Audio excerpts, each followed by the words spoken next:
doon na kita ipangutana din gikan ni Christian sa Christchurch. Matud pa niya, mayong hapon attorney, ako mangutana kung pwede ba na akong i-extend ang akong visa o ang akong trabaho matapos na. Ako nagtrabaho sa farm. Ang akong tubag niya na ni mo Christian sa iyon ra kayo.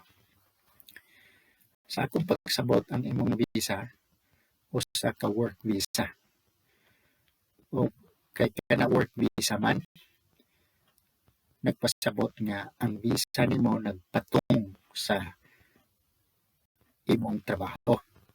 O kung matapos na ang imong trabaho, uban ni anak pagkatapos ang imong visa.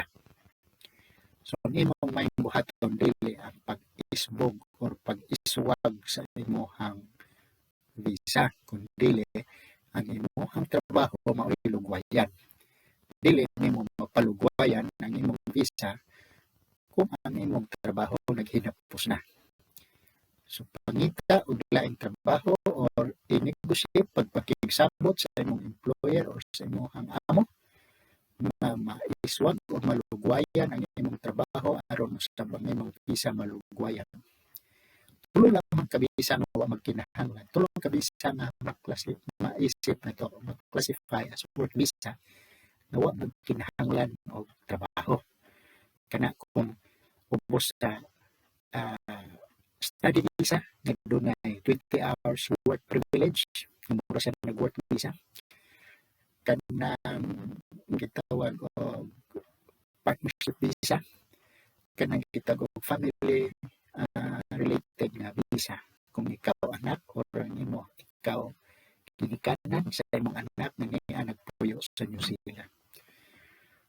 Daghang salamat Christian sa imong pangutana ug ako may hinaot nga klaro kini alang kanimo.